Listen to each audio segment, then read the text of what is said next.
present Walt Disney's Disneyland. When you wish upon a star, makes no difference who you are. Each week as you enter this timeless land, one of these many worlds will open to you. Tomorrowland, promise of things to come. Fantasyland, the happiest kingdom of them all. Frontierland, tall tales and true from the legendary past. Adventureland, the wonder world of nature's own realm. Presenting this week from Adventureland and Operation Deepfreeze.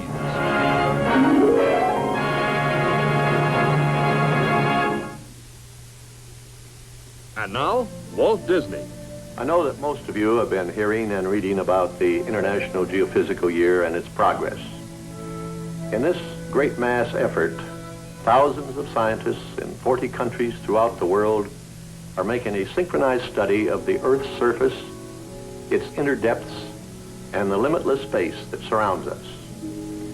Antarctica has been designated as a key area for scientific observations, and many nations will have bases there.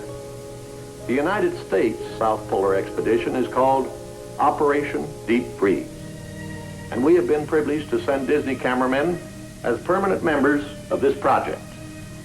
On a previous program, we showed you how Navy Task Force 43 planned and began Operation Deepfreeze. So, to all of the officers and men of the task force at all of the bases in Antarctica, we dedicate this program.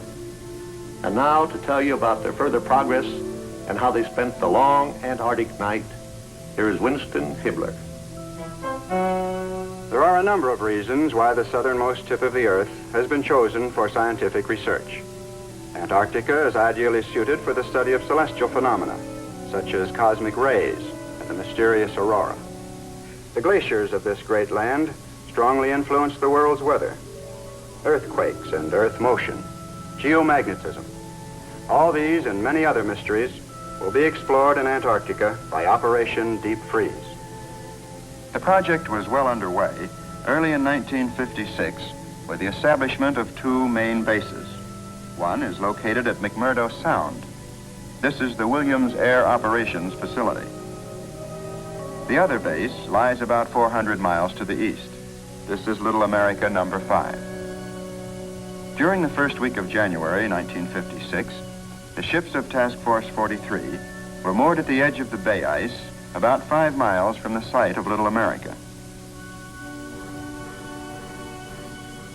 Here at various offloading stations, crews worked 24 hours a day to build up a huge mountain of vital supplies that would later be moved into Little America.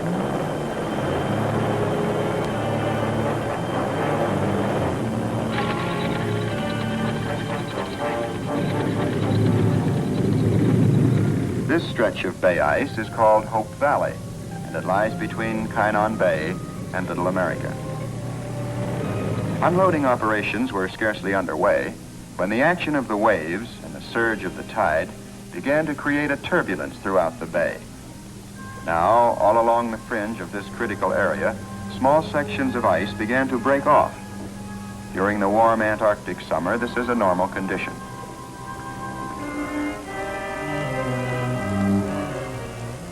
As a precaution, though, to protect the hulls of the cargo ships, the larger sections were pushed out of the area into the open sea.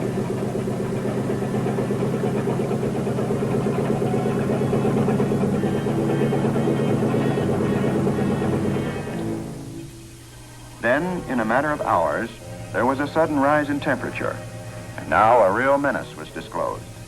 Deep cracks began to appear in the weakening bay ice, and these fissures lay between the supply dump and the solid ice shelf of Little America. To create an emergency escape road, the cracks first had to be enlarged by dynamiting.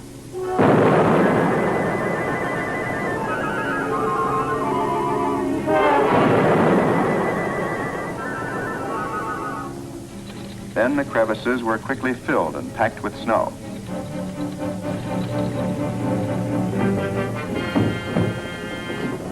For the next 72 hours, the men worked around the clock, fighting the battle against time on the ever-weakening ice.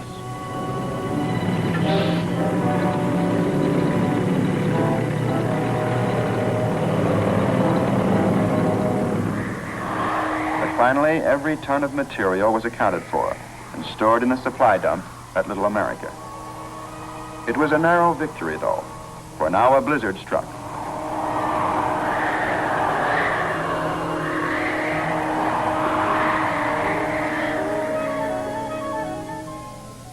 During the course of the storm, 5 square miles of bay ice broke up and vanished, and a few frozen fragments marked the spot where Hope Valley had been only a few hours before.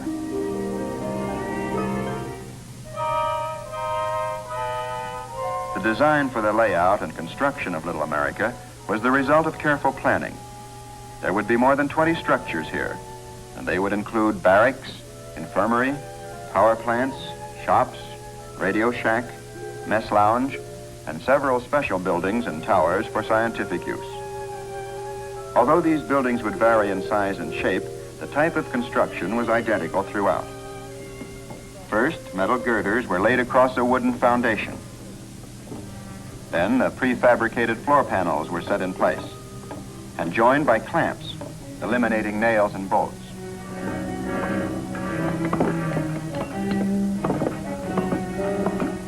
All wall panels were connected in the same manner and fastened to the roof girders.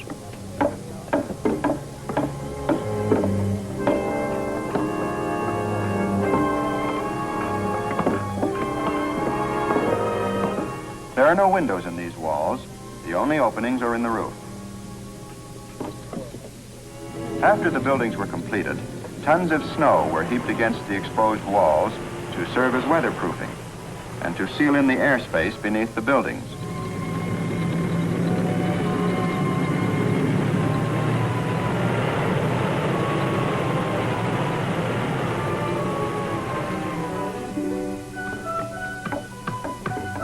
To make each unit accessible to every other unit, regardless of weather, a system of connecting tunnels was constructed.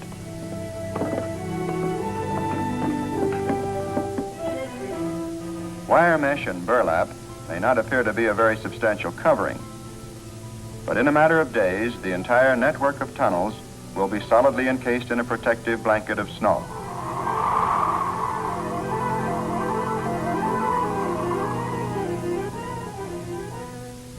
Of course, in Little America, as everywhere, medical emergencies were bound to occur.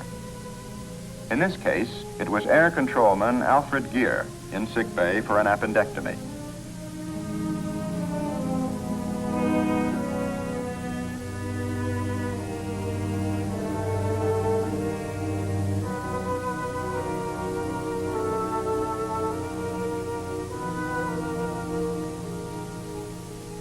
Millions of years of frigid climate have made Antarctica virtually a germ-free land as compared with other parts of the world. This fact, coupled with the surgeon's skill, made it possible for Alfred Gear to return to active duty almost before he was missed.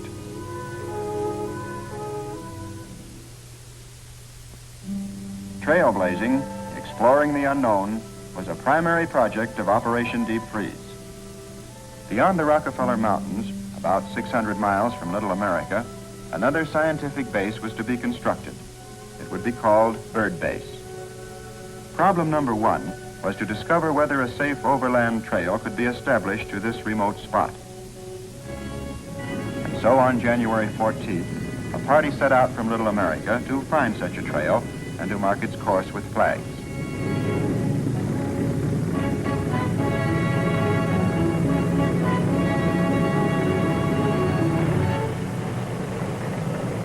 A crevasse detector attached to a weasel led the way.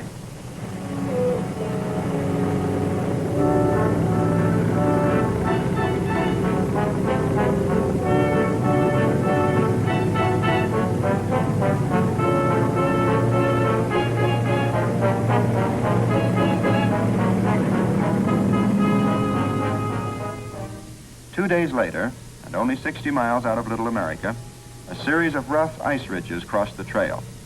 And here the party came to a halt. The crevasse detector had given its warning, and now probes were used to pinpoint the invisible pitfalls. After probing, the openings were widened by dynamite charges.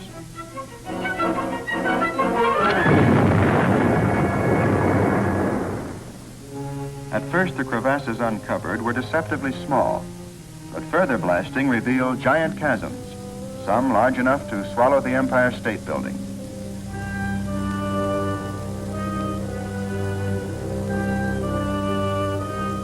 It was soon discovered that the direct course to their destination was riddled with these natural death traps, and the party had to make many detours. Finally, supplies and fuel exhausted, they were forced to call a halt, still 220 miles short of their goal. A flag planted in a snow cairn marked the farthest point ever traveled overland in this section of Antarctica.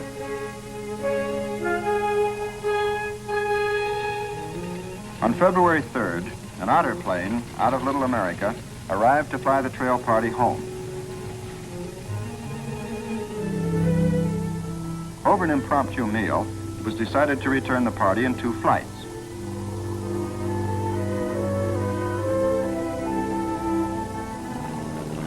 The first flight took off with 7 men aboard. This left 3 in camp, and they filled their time by stowing gear and supplies. Then, over the Weasel's radio antenna, an urgent message. The otter plane was overdue at Little America and was presumed lost. At once, the Weasel turned back along the trail in a search for the missing plane. After covering 130 miles, the 3 men were instructed by radio to make camp. Here they would rendezvous and combine their efforts with another search party out from Little America.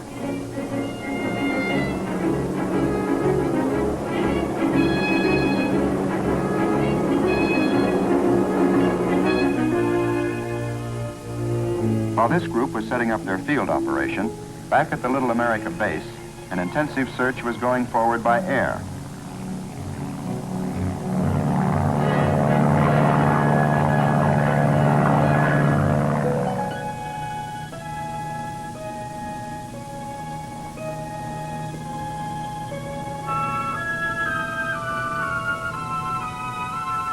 And then, a radio report. The wreckage of the otter plane had been sighted, but it was in a remote and inaccessible spot. And so a helicopter was dispatched.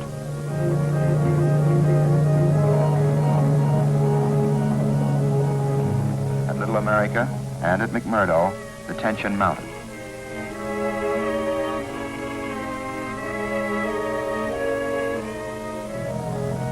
Today, it's a matter of history that the copter's return brought more than good news, for the lost were found. Every man had survived the crash unharmed. So, for a near tragedy, a happy ending, and a happy reunion for the trail party. It was 2 weeks after the return of the trail party that another tractor train set out from Little America. This was the cache party.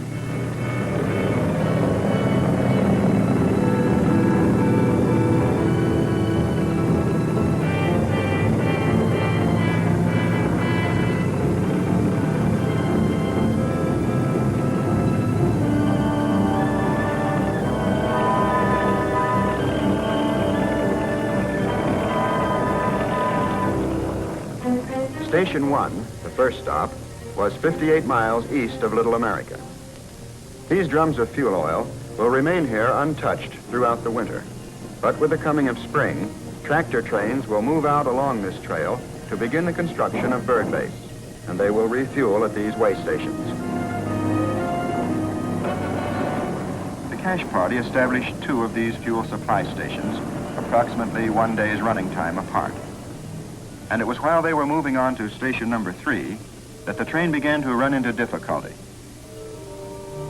Although the trail had been thoroughly tested, hidden crevasses were a constant threat. But whenever they were found, they had to be solidly bridged with snow.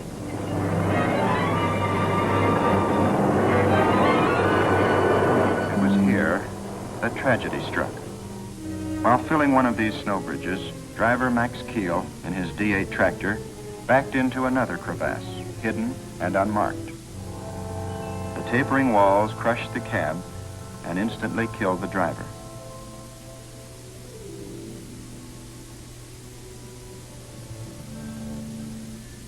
It was found impossible to move the tractor or reach the body of the victim. News of the accident was radioed to Little America, and Chaplain Bull was flown to the site. He led the men in prayer and gave a last tribute to Max Keel, peacetime hero. Max Keel was the second task force man to lose his life in the performance of his duty. A few months earlier at McMurdo Sound, Richard Williams had perished when the tractor he was driving broke through the bay ice and sank.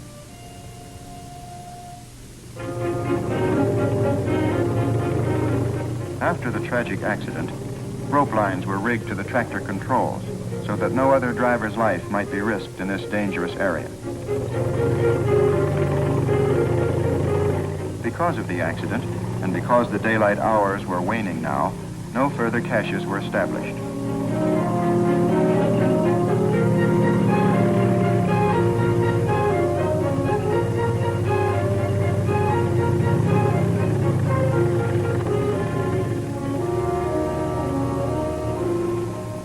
It was on March 10th, just 2 weeks after their departure, that the cache party returned to Little America.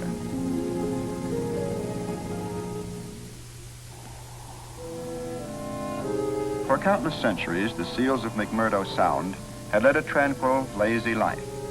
But now a plague had come upon the land, and the plague was man.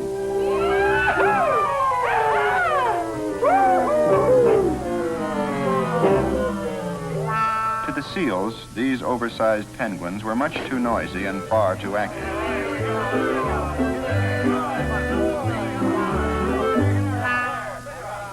Some tried to ignore the disturbance, while others, in spite of themselves, began to show a certain curiosity.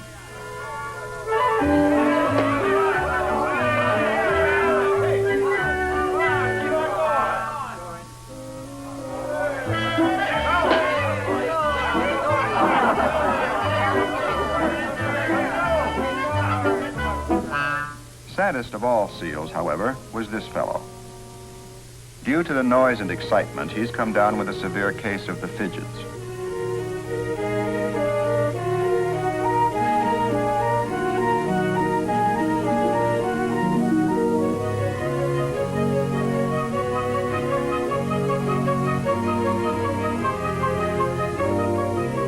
Finally, he makes a wise decision.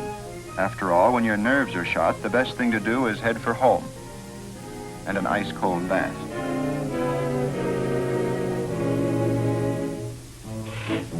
In contrast to the seals, the penguins are completely sports-minded. They wouldn't miss a game for the world, and from all directions they scurry in for a front row seat.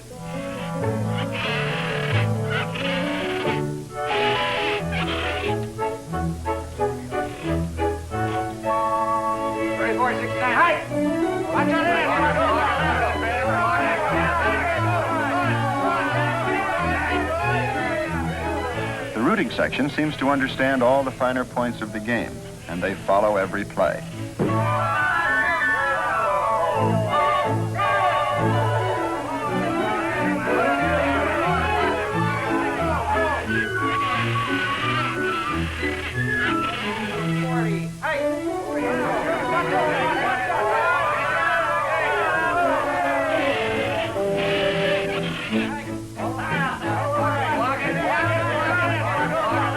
Finally, a long pass puts the game on ice. Somebody wins, somebody loses, and everybody's happy. And so the crowd breaks up and heads for home.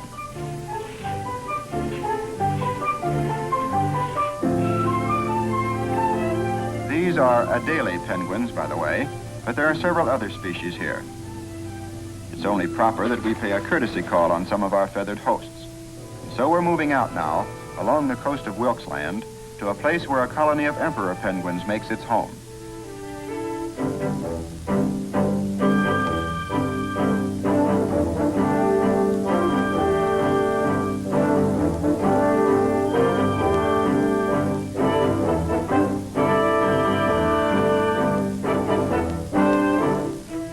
The community life here appears to be well organized. And in keeping with their name, the emperors always seem to conduct themselves in a regal and pompous manner. Largest of all penguins, emperors stand chest high to a man and often weigh as much as 80 pounds. For the most part, they live in peace and harmony with each other. All of this slapping and prodding and poking is quite harmless. They have extremely weak eyesight and use this method to identify one another.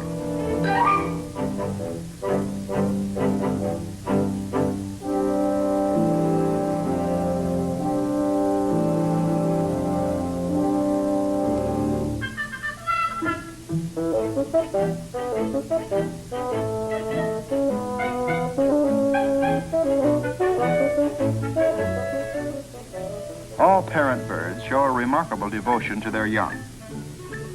These proud fathers are literally walking on eggs.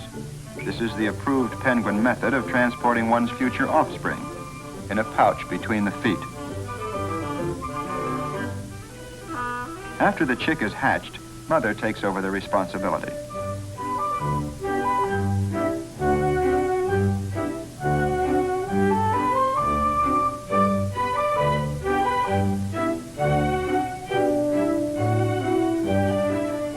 All penguins love baby penguins, and there are never enough babies to go around. Any stray chick is instantly overwhelmed by half a dozen foster parents who want to adopt it. It's a fact that some of the youngsters are actually killed with kindness, but this little fellow's lucky. He survives and finds his way home to mother.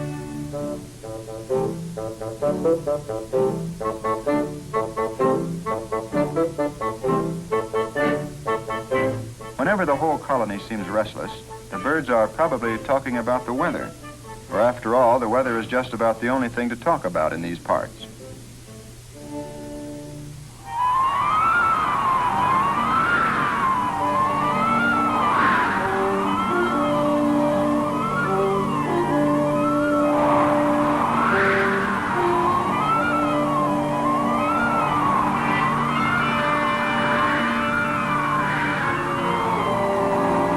Against the fury of the storm, this little lost chick can't survive. He needs protection. But just in time, the lost is found.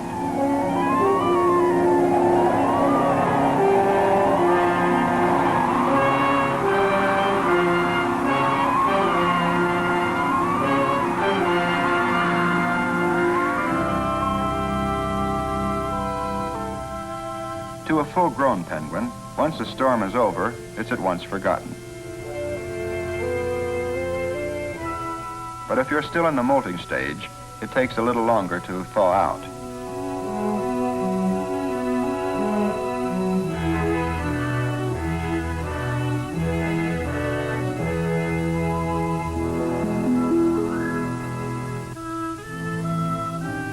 Eventually, there comes a time when Junior decides to take off on his own.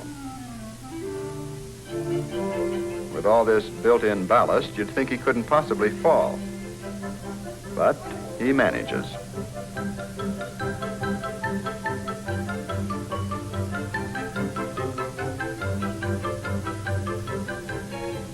Since the youngsters insist on traveling, the parents decide they might as well be organized. So the top sergeants take over, and the parade is underway. One, punch!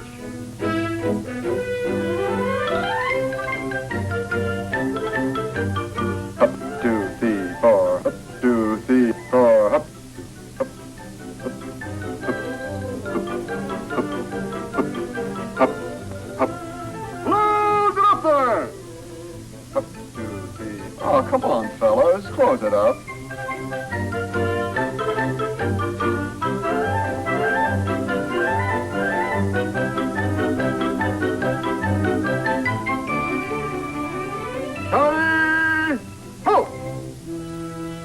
Among the elder penguins, there's another kind of parade. When they get hungry, their only source of food is the sea. And now they hit the long, icy trail to the fishing grounds.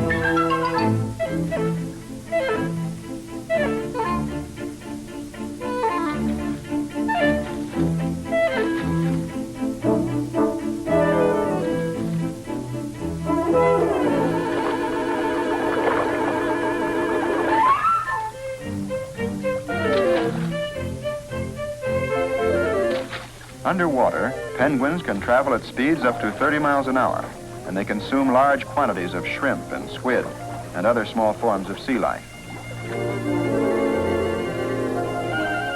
When the fishing's over, penguins can dive out of the water as quickly as they dive in.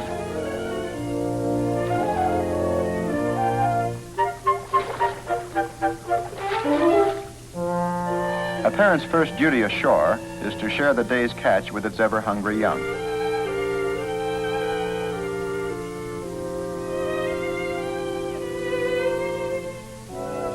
As each Antarctic summer reaches its peak, the emperor penguins break the monotony of their life in the colony by embarking upon a strange and mysterious journey. Using seagoing ice floes like excursion boats, they drift hundreds of miles to the north. During the voyage, the molting birds will grow up and learn to fish for themselves, no longer depending upon their elders. And by the time winter sets in, instinct will have brought them home again. Such is one of the strangest of nature's changeless cycles, the life of the emperor penguin.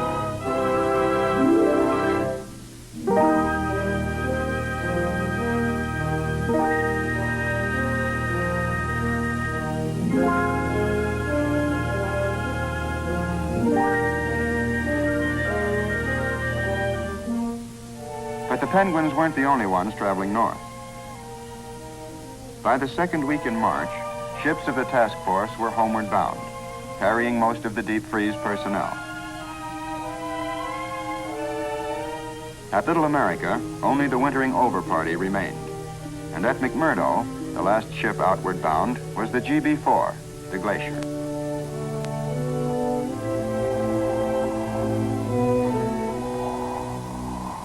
Of course, all the men who stayed behind were volunteers. Those with wives and families couldn't help but view the departure with regret. But for homesickness, there's no cure like hard work. And here at McMurdo, there was much to be done. The most important job was the preparation of a landing strip. And although it wouldn't be used for many months, work was begun immediately. Cores were drilled in the bay ice to determine the depth of the snow and the thickness of the ice beneath it.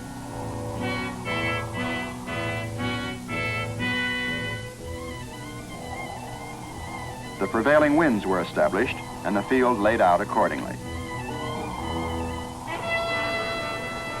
From an area 1.5 miles long by 500 feet wide, all of the surface snow had to be removed.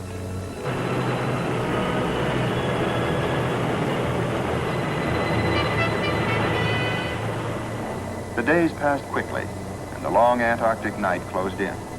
But the work on the airstrip continued.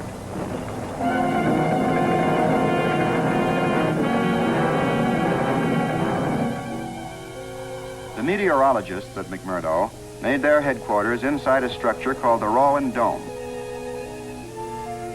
Here they assembled and set miniature radio transmitters.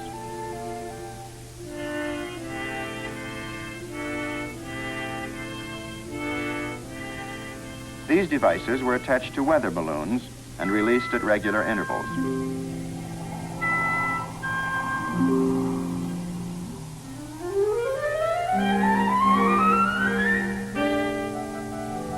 Inside the Rowan Dome, the balloon was tracked by radar. This established the velocity and direction of the upper air currents. At the same time, weather data was being received from the balloon's radio transmitter. All this information was evaluated and plotted on weather maps, which in turn were transmitted by radio facsimile to the United States. And so already the geophysical year was paying off. Antarctica was making a valuable contribution to the weather knowledge of the world.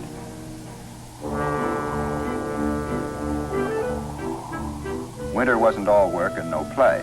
There was time for relaxation, too. From the local little theater group, there was no escape. This was really a captive audience.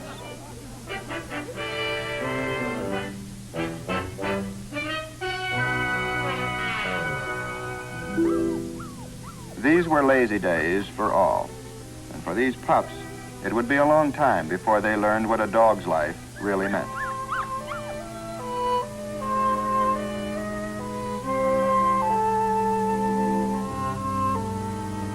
To fill their spare time, the men indulged in hobbies and handicrafts. But sometimes the needlework had a more practical purpose. And sewing a fine seam here calls for close concentration and a strong cigar.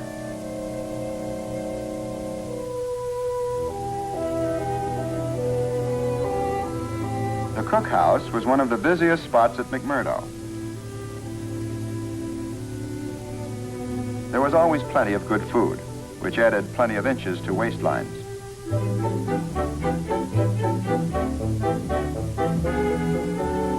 But of course, there are some things that even the best of foods can't supply. The one thing everyone looked forward to most was a trip to the radio shack and contact with the folks back home. This time, it's Tom Montgomery who's the lucky candidate. And now we'll see an actual family reunion taking place at almost the opposite ends of the earth. K2KGJ, calling K2KGJ. This is K34, UF3, working phone patch copy.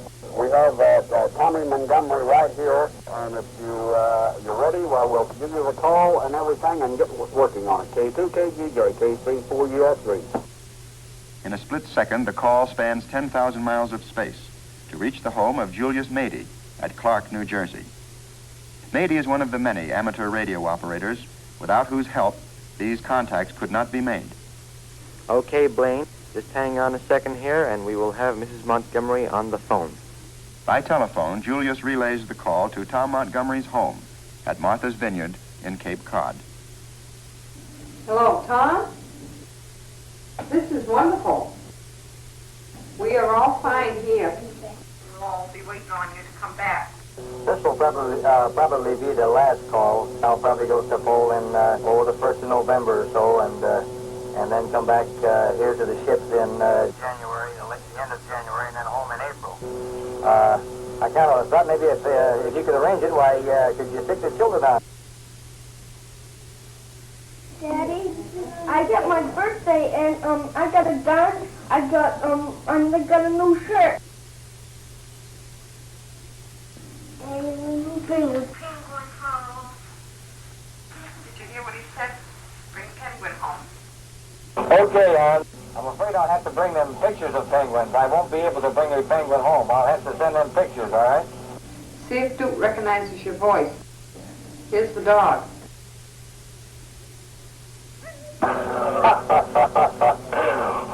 Honey, I'm gonna have to stop now so other people can talk. I guess you know I miss you. You just take care of yourself and the children, and I will write some letters, and I'll see you as soon as I can. KC4 USB, this is K2KGJ. Okay, Blaine, that finishes that. Do you have any more traffic for us? If not, we'll say 73 and pull the big switch here. At McMurdo, there was a time to work, a time to relax, and of course a time to worship. There was only one chapel, but it was equally available to all denominations.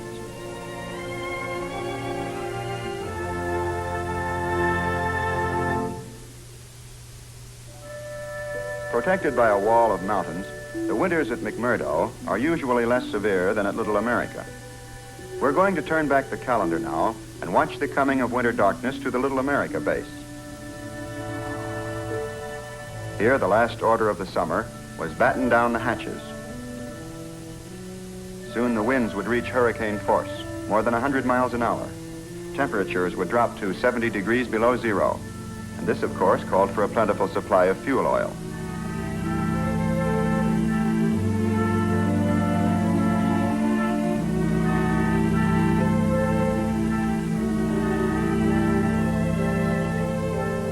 Now winter struck.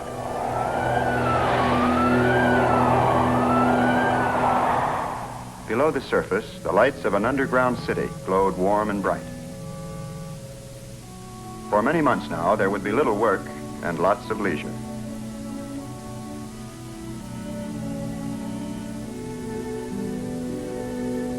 After the busy summer, the men of Little America really enjoyed these idle hours, and they divided them equally between total physical collapse and strenuous physical exercise.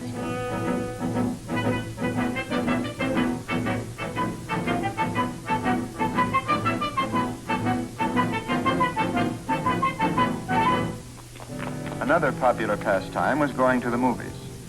And to provide a little extra warmth, at least in spirit, the Disney studio thoughtfully provided a favorite feature, the living desert. In part, it's the painted desert, where petrified trees become their own tombstones. In part, this is a region of naked hills, a sea of burning sand.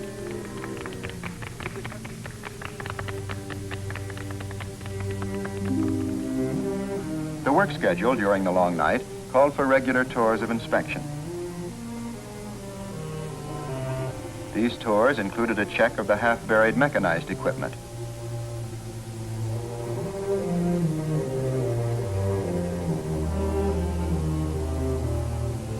And weather instruments were also inspected to make sure they were in working order. In his nightly rounds, the inspector would often exchange greetings with the observer in the Astrodome.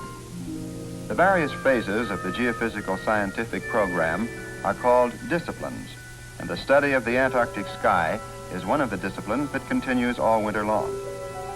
Of special importance is the strange phenomenon known as the aurora australis. Because of almost impossible lighting conditions, the aurora is almost impossible to photograph. This fact, however, was a challenge to the Disney photographer stationed at Little America. And so he contrived a special time-lapse camera, which he equipped with heating units to keep the wheels turning, even in temperatures 70 degrees below zero.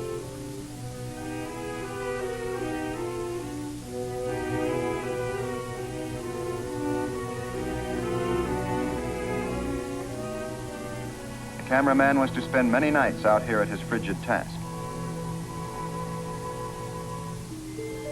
The aurora australis, like its counterpart, the aurora borealis, is caused by ions and electrons streaming out from the sun to converge at the Earth's magnetic poles. To the Disney camera, it still proved an elusive phenomenon. But these films are considered the clearest and most accurate to date.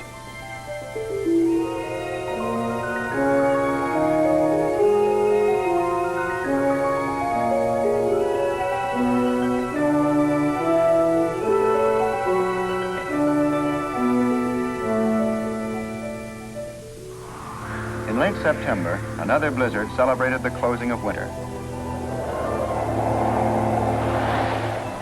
And then, the Antarctic dawned. With the coming of the sun, Little America would begin the task of digging out. But of course, before you dig out, you've got to break out.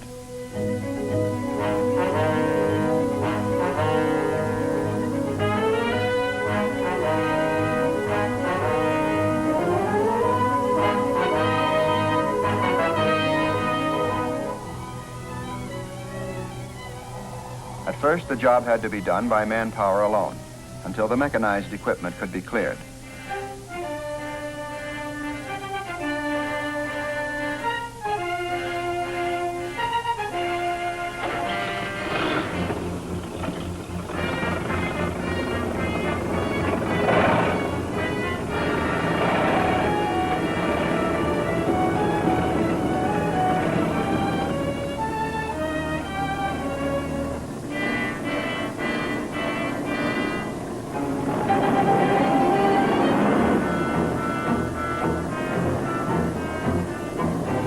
Now, after a long winter in cold storage, the Navy flying machines would soon be taking to the air again.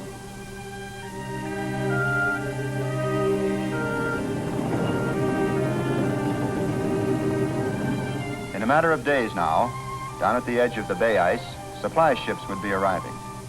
To haul their cargo to the base, safe trails for the tractors must be established. And so the crevasses had to be found and filled.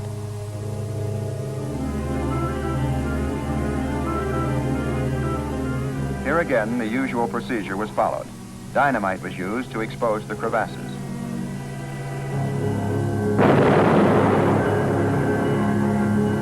Then they were bridged with a solid fill of snow.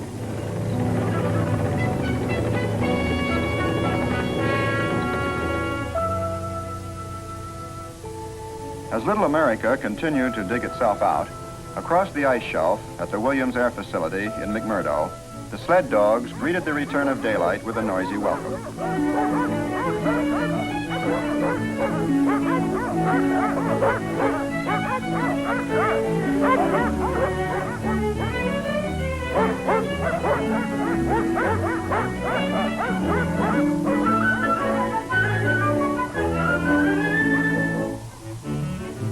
Of course, the men needed conditioning too, so they took long overland hikes.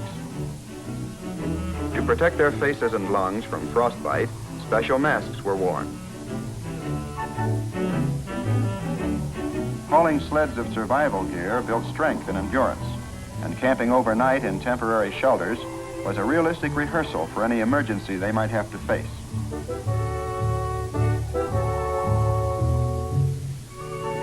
For everyone at McMurdo, this was a busy time of preparation. Drums of fuel oil were test dropped without parachutes to determine if the snow alone was enough to cushion their fall. The drums landed intact, but dented. A new type of weather instrument known as the grasshopper was also test dropped. The cylinder is automatically triggered to set itself up and raise its own antenna.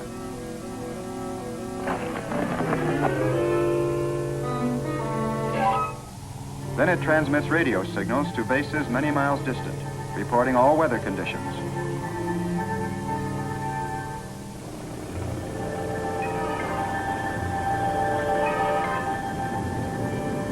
But perhaps the most important task was the completion of McMurdo's ice airstrip. In a matter of days, the first planes would be flying in from the north. That ridge in the distance, however, could not be moved, even by bulldozers. It's just a mirage.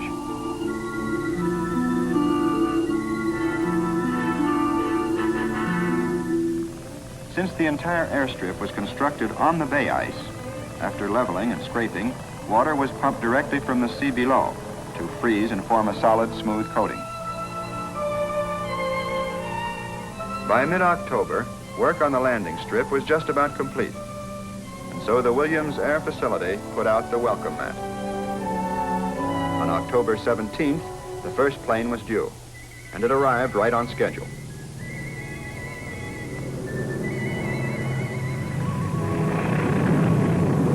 This was an R-5D, the flagship, bringing from New Zealand Admiral Dufek, Task Force Commander.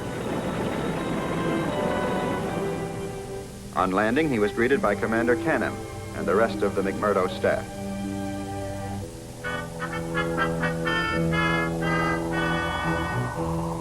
The following day, an Antarctic storm suddenly developed, and it chose a most inopportune time. 6 other planes were on their way from New Zealand, and they had to land, regardless of weather. Admiral Dufek stayed close to the mobile air control tower at the edge of the landing strip. It was a time of intense anxiety. The first plane to arrive, a P-2V, was seen briefly as it approached the strip. Then it disappeared again as it turned for a landing.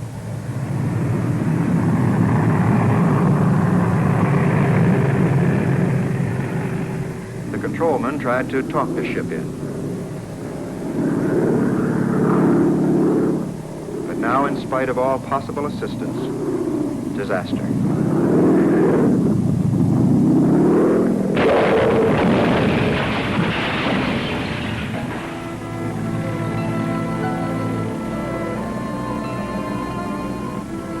It took only moments to reach the plane, for it had crashed on the very edge of the airstrip.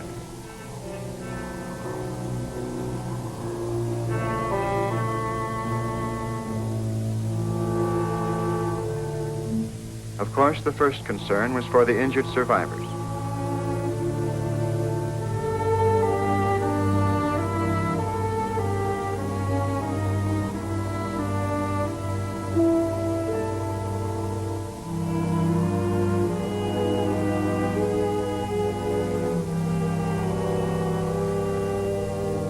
But there were 4 who did not survive. They were Navy Lieutenant David M. Carey, crewman Marion Marzi and Charles S. Miller, and Marine Captain Rayburn A. Hudman.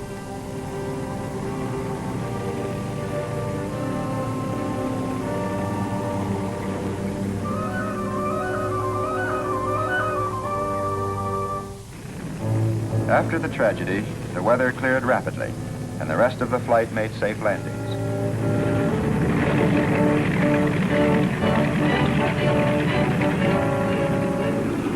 The following week, the big C-124s flew in.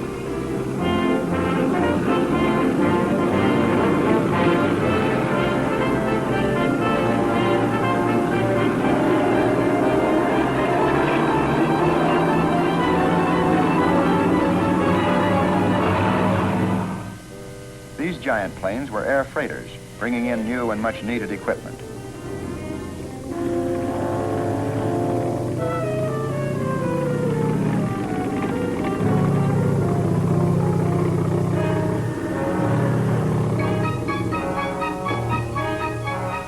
So in December of 1956, Operation Deepfreeze No. 1 comes to a close, and Deepfreeze No. 2 begins. At the point of transition, there was great tragedy, the crash of the P-2V, and the loss of too many heroic lives. And yet the sacrifice of these men has not been in vain. They died to show others the way, and the way of the pioneer lies ever toward the future. Now the future of Deepfreeze 2 is becoming the present. On the coast of the Weddell Sea, a party of scientists establishes United States Base No. 7. From here, trail parties explore deep into Edith Ronnie Land. In Marie Byrd Land, tractor trains bring men and material from Little America, and the construction of Byrd Base begins. Out of the Williams Air Facility at McMurdo, planes fly to the pole, airdropping supplies and building materials to establish and serve the base there. Along the western coast of the continent, an icebreaker leads a cargo ship through ice-choked waters to establish United States Base No. 5. Thus, a great true-life adventure goes forward, and yet this is only the dawn of the geophysical year. There is much still to be told as men of science continue their search for knowledge in the frozen wastes of Antarctica.